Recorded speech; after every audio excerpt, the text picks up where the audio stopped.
Hello everyone, hello everybody. This is 41 Solstice 25, Winter Solstice 8, in my swanky pants. Yeah, and my classy hat. So this is Minecraft 16w20a, aka a snapshot of Minecraft 1.10. It's a version number, not a decimal number. Version numbers work very different in labeling than a decimal number. Otherwise, it's gonna get confusing really fast. That's the magic of how a version number works. But moving on, so this is of the latest snapshot. I've been looking around through this snapshot, seeing what the blocks are like, both placing them, using them, and even breaking them, touching them, standing on them, etc. Of course, we all basically have a general idea of making them. So they are in order for the survival made blocks, I mean. We have the magma block, the nether wart block, the red nether brick, and the bone block. So yeah, that's pretty cool. Now, are these all necessarily colors we needed? Absolutely not. But are they block types that we definitely wanted and needed? Oh yes, big time. Like, I personally have always wanted more going on in the nether personally. Like, I've always wanted more from the nether to, like, have, to use, more blocks, maybe more structures. I'm hoping they add more structures. Like, that would be really cool. So, let's start talking about these new blocks. So, there are 3 of these blocks that can be broken with a pickaxe. Then as for the nether wart block, it's a bit of a loner and has to be broken, can be broken with an axe, just a standard logging axe. Now something else worth noting, game mode 0, is that unlike the rest of these, this one can actually be picked up by hand. It breaks just like a standard logwood. So yeah, that's pretty cool. But the rest of them will not be broken and picked up by hand at all. You definitely need an axe. So let's go back into... No, actually, let's go back into survival. There's something else I want to show you guys. So this is the magma block. So something worth noting about it is if you stand on it, you take damage. Basically the same kind of damage a cactus gives you. But when you die from this, you will get a different little death message. Now, before I demonstrate that, let me also kind of point out something I've personally noticed, that if you crouch on it, if you hold the sneak key, you will not receive damage upon walking on it. Now, I don't know if this is intentional or if this is a bug. Now, it could be that you are just barely somehow above it and not touching it. I have no idea how to test that, but it could be a bug. But it could be intentional in the sense that because of these like little cracks in the texture, you basically just have to walk across it carefully to not touch the actual lava of the block or something. So that's a theory. And this could also be supported in the sense that if you jump up and fall onto it, you will actually continue taking the damage of standing on it. But if you walk into it otherwise, you will not receive damage. So yeah, that's something. Now let's show what the death message is for this. Discovered floor was lava. So yeah, that's pretty cool.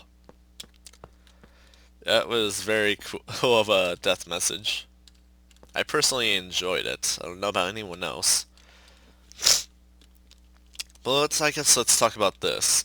These are the structure blocks. Now, since I'm in survival, I cannot interact with them at all, which I think is a worthy note. So if you do like the way they look, you will not have to worry about players just suddenly interacting with these blocks. So yeah, that's really cool. You could always just have a singular opportunity to use like one of these variants as like a decorative piece. Maybe a few of them. I don't know if they get laggy in larger numbers or not, but yeah. So they behave basically like command blocks, is where I'm getting at with this. But moving on. So something worth noting about the bone block is that it's actually a transparent block. And also, I forgot to mention this a bit sooner, but it places like logs with this part of it, relative of these sort of like grains in the bones kind of going on, which is all cool and all. Now, if it's supposed to be considered a transparent block, I am not quite sure. I suppose maybe it was, so that if, say, a player is in spectator mode, they could actually, like, see through the ground and such, and, like, see these fossils in the ground or something. That's just sort of like a theory guess, but who knows. But yeah, if we look into our F3 and note the light level, it constantly says light level of 15. But the block light level will constantly be changing. Now allow me to assure you that it is as I was saying. See how the light level is changing now when I use a different block? That's because this is a solid block. And this is a transparent block, a non-solid block. And I have another way of actually proving this, rather than just light passing through it, basically. But, let's see. I'm gonna need this, and I guess I'll take this for good measure. So, glass panes will not cling to it, fences will not cling to it, iron bars will not cling to it. But wait, there's more. Torches cannot place on it at all. Which is an actually interesting property because torches can be placed on glass, if you didn't know. So that makes this a little extra transparent toward glass. Now I actually don't recall if glowstone can have torches on it actually. Apparently not. But these don't really emit light, is what I can tell you. Now let's talk a bit more about the rest of the new blocks. Now let me sort of explain what this... actually I'll discuss that in a bit. So here we have the structure block. This current stage of it, the D stage of it, is data mode. So this is actually a rather unused form of it at this time being, because it was kind of replaced with the corner blocks. But yeah, I guess you would have like oops. You would have like two of these, one at a corner, basically marking out something in this space of them, within their space. Entirely within their space. Not necessarily like at their space, but within it actually. Like just to sort of draw out what is considered within it.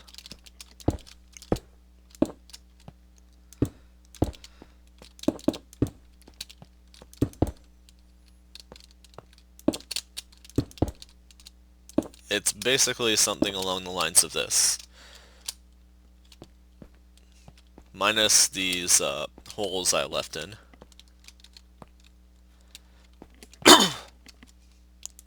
Like, let's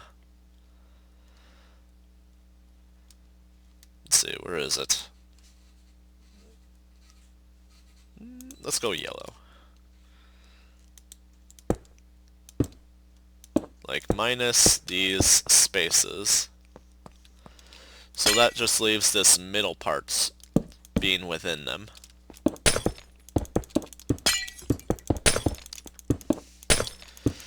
And that is basically what the corner blocks basically do. Is they sort of select structures that you have around and about by that exact means. But here's how they really work. You have to give the corner blocks the same name for them to connect to one another. Now, this doesn't mean you do this with all of them. Like, you don't,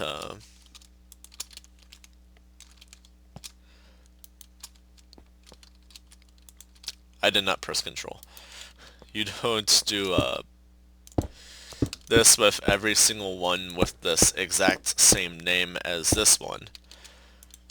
You use the name relative of this you want to name the structure is what's ideal, and it will basically, if you use this block, the save block, it will be able to connect to, if you like put the name of the corner blocks in here, has to be exact, then like choose detect and such, it will show what they are detecting of like that specific set of corner blocks of what they are selecting. So yeah, that's pretty cool. And then if you press save, it will basically save it. Alternatively to using the corner blocks, something you can do, let's see, which direction was that? I believe it was U. -5. And you can basically move that over, or by its coordinates, to like set the exact points of interest, sort of. But let's just type back in Enderman Hut.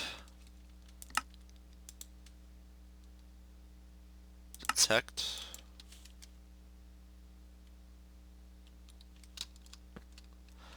And as you can see, it syncs back up to this. Now you're probably noticing these squares, and you're also probably noticing there's red ones. So here's what the squares are. These blue ones represent air pockets. These red ones represent void space. Now what void space is to this, so it's actually technically called structure void, but it means there's nothing there at all, not even air blocks.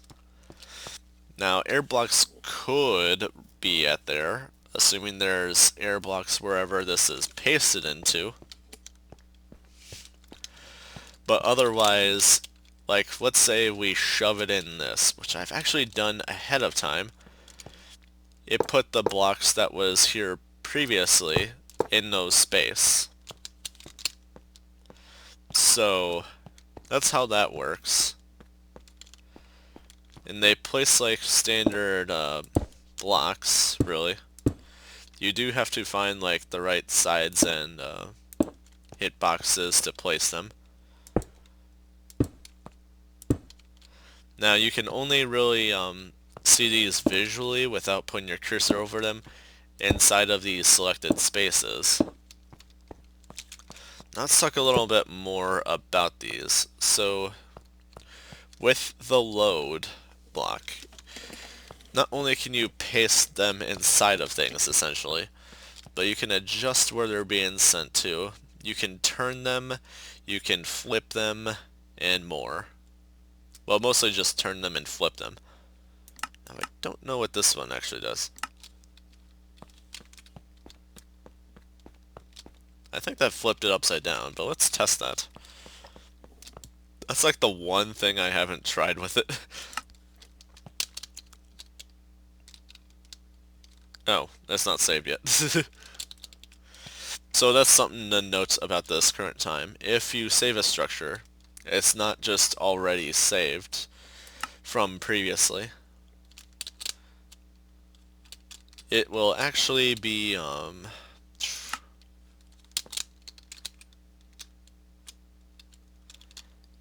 it will actually be sort of saved a little bit different than you would think.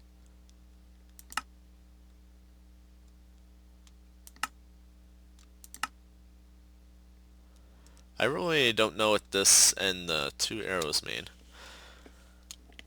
I think it's like another kind of mirroring. In fact, actually. Yeah, that's mirroring, okay. They just shared the same torch, okay.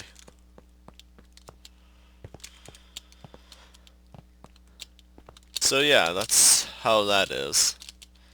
Everything is basically packed up within a single block, and I want to say it is a little more useful than just using a command block for the pasting options, because, well, for starters, you can actually rotate the blocks with this. Like, it'll actually rotate the torches. Like, this is the original with a torch like that.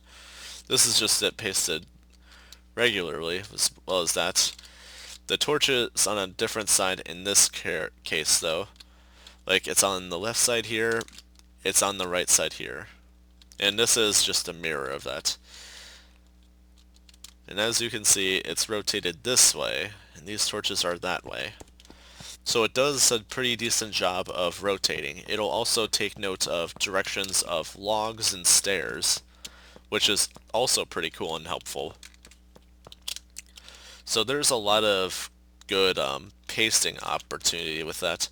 That will save you a lot of difficulty in replicating structures, I would say. So over here, this little pit was me testing if TNT could destroy this. It could not. It was completely indestructible to TNT. Like, let me just show you. Like, I personally thought these results were interesting.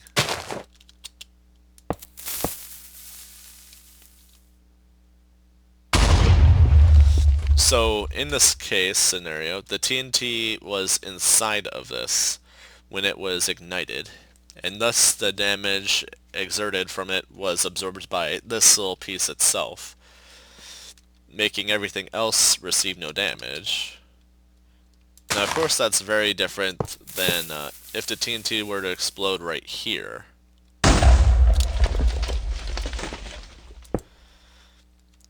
So yeah, the TNT could destroy these blocks, but it did not destroy the void structure. Structure void. Something else I noticed is that the structure void does not get destroyed by basically any other means than one thing, and I'm not really showing it. So pistons can't move it.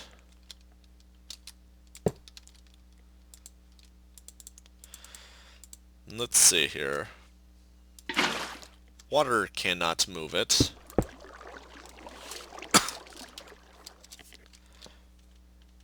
The player cannot break it in survival, but the player can walk through it in survival. So by now you're probably curious, what can actually break it if you're in survival? There is only one thing that can break it in survival, to my knowledge. Let's see, where is it? I went right past it. So if you didn't know, anvils have an interesting thing to them, where they have a fall damage property to them to blocks. But not just any block will actually fall to them. No, they have this thing where they can basically smash torches and such. Like, if you didn't know that, I'm not too surprised. Not very many people will try to smash a torch with a anvil. I believe there's other things they can smash. I haven't personally tried very many. Mostly because I don't really use anvils that much. I want to say they can smash signs. Nope. Quite the opposite. That is one durable sign. Let's see, they can smash snow.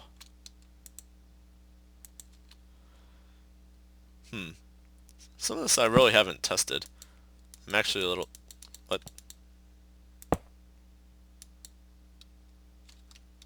Excuse me?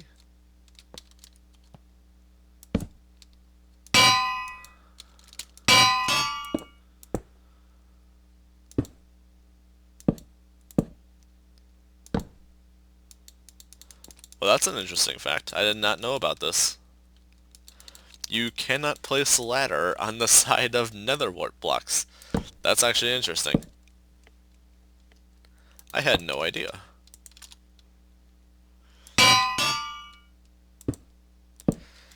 So they cannot smash ladders. But moving on before I get caught up in doing a science. So yeah, anvils are the only way to break these things. Nothing else will at all. But moving on to building worth. So we already kind of discussed this. Now let's talk about the rest of these blocks. Now personally, I really like these blocks. And I already noticed that Mojang kind of implemented, they already kind of implemented fossils with these bone blocks. Which is a little bit about as much as I expected. In fact, I want to say they were probably one step ahead of me. I would have done the exact same thing. Like, as soon as I realized there was bone blocks, that was the first thing that came into mind. Like, I feel like these blocks were added specifically for me in this kind of sense. Like, the Nether needed blocks like these, and we also needed blocks like these. Like, I want to say a big thing about these newer blocks is that you could go a little more with morbid design, or like sort of creepy design even. Like, creepy, scary, evil, or something. Whatever floats your boat with that. Like, this would be like a bloody sewer in like Apocalypse or something. So yeah, there's a lot of interesting potential with that. I also tested a bit of like the sculpturing potential with like the bone blocks. Now, the lighting thing, that really, I'm not too fond of that for the bone block personally, but that can be whatever. Like, why light can pass through it and it's like a non-solid block, I'm not quite sure.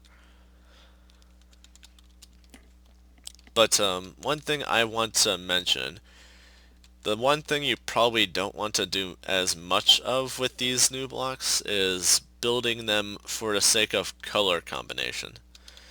Now, since these bone blocks are transparent blocks, that would mean light can pass through them, and also there would be some rendering on the other side of them, like standard glass and such. Like, after a certain amount of that kind of stuff, it will kind of cause lag, I gotta tell you. So kind of be aware of that. But other than that, feel free to go nuts with it. Now, I will say that bone block will be one of the two of these new blocks that will be good for doing like sort of a frame design. The second being the red nether brick. Now, personally, I haven't tested red nether brick as a frame design, but I know it would be at least half decent. Like, just sort of imagine something kind of like behind this. Maybe like some kind of pattern of like this going up or something. Maybe more space, maybe different little designs for like structure and such. Like, it'll go great. I'm very confident in that. But yeah, just like be aware that if you want to use bone block as like a outlining block, you cannot run iron bars connecting to it. So be aware of that, or you might accidentally make it awkward. And I also took note that we now have basically 9, 10 red blocks in the game, which is also pretty cool. But yeah, ultimately I would say you would want to use most of these blocks for the effect, the purpose, rather than the color combination. That is what I would describe these blocks being in worth of building. If you do it for color combination, you might have a bad time, unless you're using the bone block. But even then, you should probably watch how much you use that and in what ways. But yeah, these could be used for pretty cool dungeon design, I would say. Like, they would be great for signifying like difficulty, or if you should be like scared of like a certain part. Like, they would be great for map making and all kinds of cool builds. I'm very sure of that one. So yeah, that's about as much as I can tell you about these new blocks. Now some of you are probably thinking, but wait, Solstice, Winter Man, what about this over here? That's actually nothing relative of any of this. Someone just asked me to make this. It's a table with a plate of cookies and milk.